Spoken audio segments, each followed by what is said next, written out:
Del anterior video nos faltaba hablar un poco acerca del pánico, que es este último video que voy a hacer.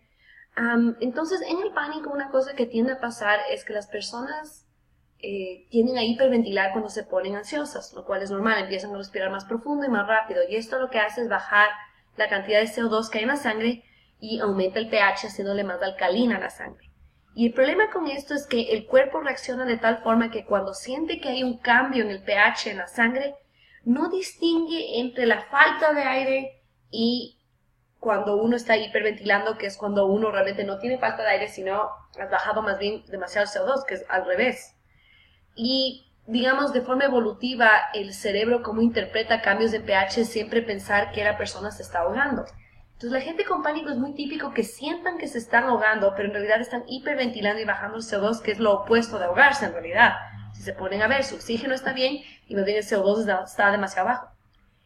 Si ustedes ven la lista de los síntomas que les da a la gente con pánico, en realidad se van a dar cuenta que todos son síntomas de la hiperventilación. Empiezan a sentir mareo, empiezan a sentir un cosquilleo en las puntas de los dedos, que es muy típico síntoma de la hiperventilación cuando baja ya demasiado el CO2 de la sangre y se vuelve muy alcalina la sangre. Y esto puede explicar muchos de los pensamientos catastróficos que tienen. La gente con pánico tiende a interpretar todos estos síntomas físicos como que se van a morir, van a tener un ataque cardíaco, etcétera, etcétera. Entonces ese es el problema con la gente con pánico. Entonces en la terapia muchas veces los psicólogos se concentran en tratar de que respiren mejor para ya no fomentar más síntomas de pánico. Es muy típico, ustedes verán en las películas o en las series, ver que si es que alguien tiene un ataque de pánico le dan una funda de papel, y la idea ahí es que la persona vuelva a inhalar el CO2 y vuelva a aumentar los niveles de CO2 en la sangre.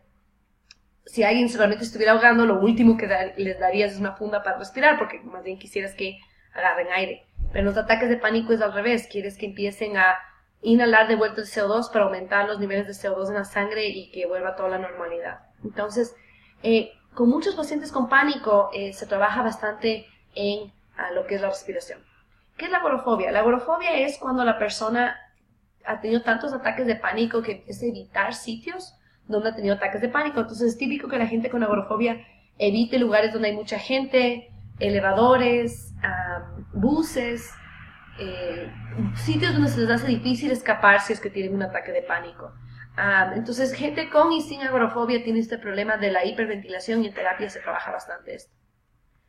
Investigaciones que hemos hecho en Estados Unidos han encontrado que hay cambios fisiológicos en el nivel de CO2, en las catecolaminas, que son la noripinefrina, en gente que antes de un ataque de pánico. Entonces lo que encuentran es que muchas veces el CO2 en la sangre aumenta justo antes del ataque de pánico, y esto induce el pánico en el sentido en que la persona siente que se está, interpreta como que se está ahogando, empieza a hiperventilar, y ahí es cuando empiezan a bajar demasiado los niveles de CO2 y esto les hace sentir a veces aún peor.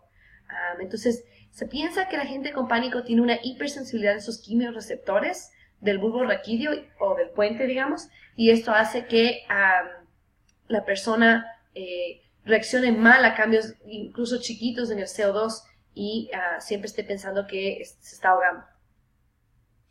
Y lo mismo vemos aquí, esta es la misma...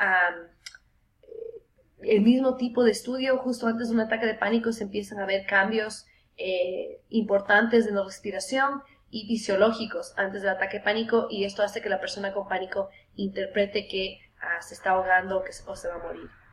Okay. Muchas veces nosotros, digamos, en el laboratorio que yo trabajamos bastante con gente que tiene asma y pánico, y encuentran que realmente puede mejorar tu asma y tu trastorno de pánico si es que aprendes de entrenar tu respiración. Lo que usábamos en la terapia es el capnómetro. Si ustedes recuerdan del anterior video, el capnómetro es algo que mide la cantidad de CO2 que estás exhalando y es una buena medida para ver cuánto CO2 hay en la sangre.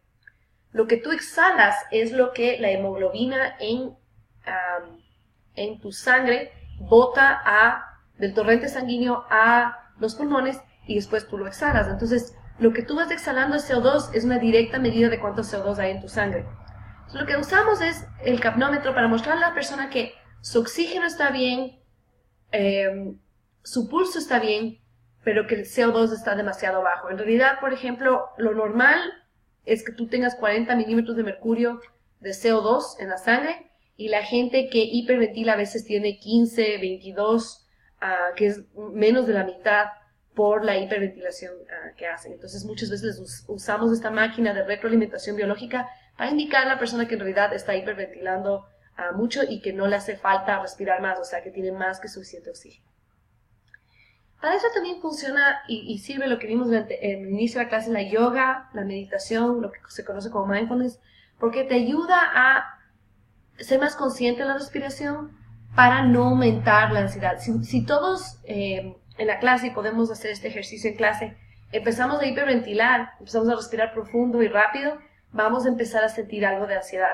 Entonces, al modular la respiración, puedes mejorar en gran parte la sensación de estrés y de ansiedad que sientes en el cuerpo. Entonces, saben que esto regular la respiración y el mindfulness ayuda con ansiedad crónica, incluso con cosas como trastorno de estrés postraumático, con depresión, ayuda con bastantísimas cosas relacionadas a la desregulación emocional. Ok, chicos, eso es todo. Por favor, estudien todas estas diapositivas a conciencia, y si tienen preguntas, me las hacen en clase.